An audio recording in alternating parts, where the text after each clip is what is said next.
Max Verstappen isn't just the reigning F1 world champion. He's also recognized as a sim racing genius, a feat never achieved before. Balancing the demands of being at the pinnacle of both real-world racing and professional simulation driving is a remarkable achievement. How does he manage it? Let's get inside the mind of a virtuoso. Examining his performance at Bathurst, one of the most complex tracks globally, provides insight. Max drives with unparalleled precision, pushing his car to the limits, mere inches from the walls, demonstrating a profound understanding of his vehicle. In a qualifying lap during the iRacing Bathurst 12 Hours, competing against the best sim drivers and teams worldwide, he outpaced everyone by a significant margin. His time differential of 4.5 tenths might seem small, but in the world of virtual racing, where conditions remain constant and competitors race individually, it's a massive achievement. Max's prowess extends beyond mere lap times.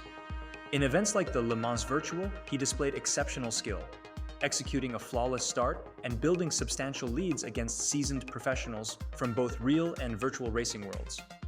Despite occasional technical setbacks, he calmly dominates the competition, leaving seasoned veterans trailing in his wake. Max dedicates a significant amount of time to sim racing, primarily on iRacing but also exploring other platforms. His ability to seamlessly transition between virtual and real-world racing, coupled with his unmatched skill and focus, sets him apart as a truly exceptional talent in both worlds. iRacing is the preferred simulation platform. The car's realism, the behavior of the tires, and the overall vehicle dynamics feel authentic, and many professional drivers share this sentiment. While it might seem obvious that a fast real-world driver would excel in simulations, the reality is different. Despite similarities between simulation and reality, particularly in terms of feel and handling, there are crucial differences, especially in extracting those final fractions of a second. Numerous proficient real-world drivers struggle in simulations. These are individuals who are competitive on track, but find themselves spinning off and colliding with barriers in the virtual world. Transitioning to a simulation means relinquishing senses relied upon for years. The sensation of G-forces, the auditory cues of surrounding drivers, the depth perception of speed, and the feedback from wheel spin, all absent. Even with force feedback through the steering wheel, it's challenging to replicate the nuanced feel experienced in a real racing car.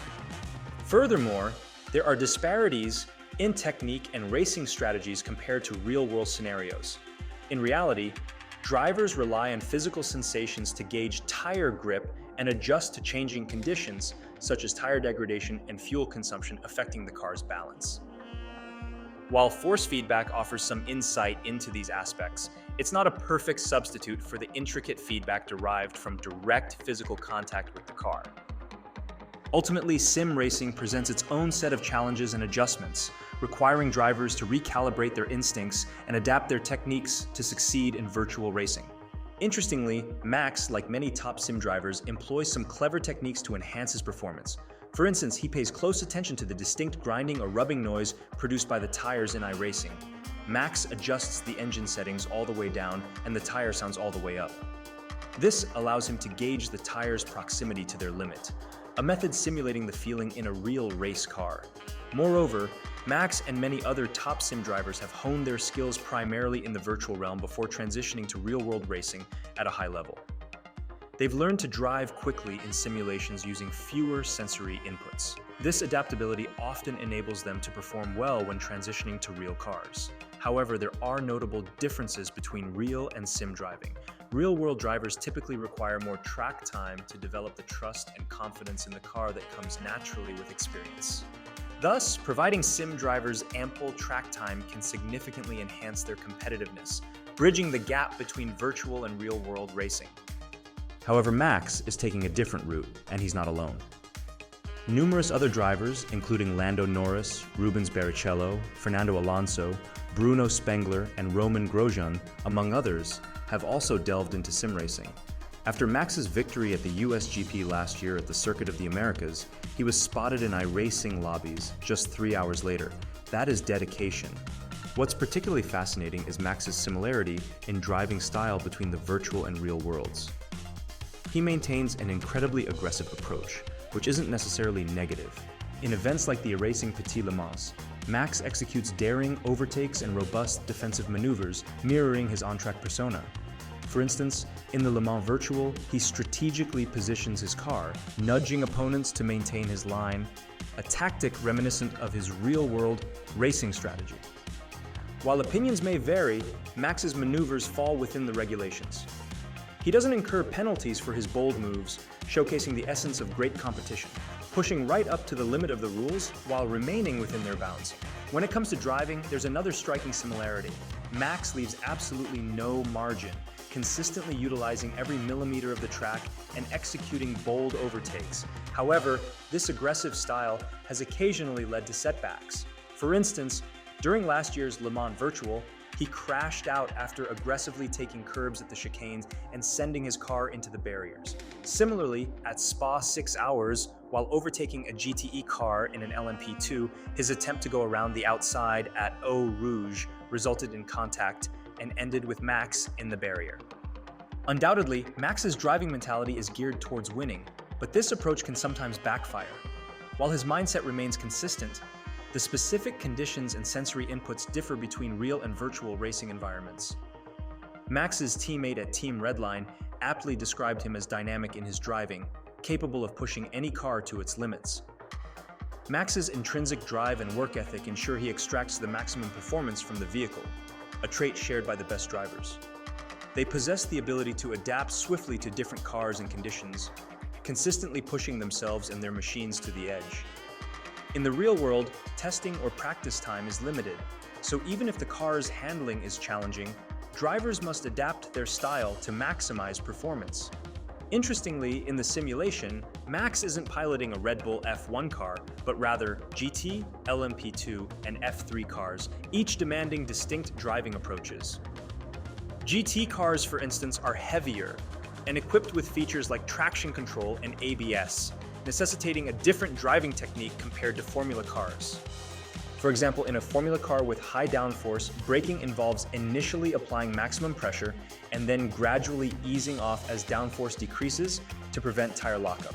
Conversely, in GT cars with ABS, braking typically involves maintaining a constant pressure of 80 to 90% before gradually easing off as the corner approaches, optimizing ABS performance.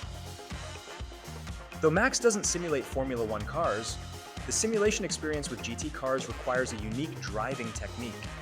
It's a continuous learning process, especially observing sim drivers who lack real-world driving experience, yet display impeccable technique and understanding of vehicle dynamics. Their skill in braking and cornering, despite lacking real-world experience, is a testament to their talent and adaptability. All I really wanted to understand was how Max's driving style translates from the virtual world to the real one. After meticulously studying footage of Max racing in both environments, I've noticed some disparities but primarily similarities.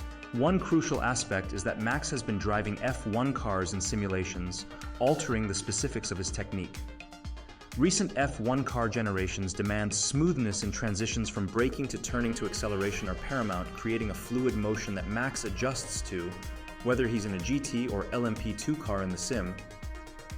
Fundamentally, Max exploits every inch of the track and prioritizes corner exits, where he gains significant time over other drivers. Setup considerations also come into play. For instance, Max prefers a pointy car, one that turns in easily and rotates smoothly through corners. This preference extends to both real and virtual environments, explaining his affinity for mid-engine GT3 cars like the Audi. Navigating a pointy car demands finesse, as it's easy to lose control, particularly under braking. However, Max's exceptional sensitivity allows him to predict and manage slides with subtle inputs, ensuring he maintains control and maximizes corner exits. This setup allows him to carry more speed out of corners, as demonstrated in races against top sim drivers. Combine this with Max's unwavering commitment and profound understanding of car dynamics, and you have a complete sim racer. Check out the videos on the screen for further insight into Formula One. Don't forget to like and subscribe. Thanks for watching.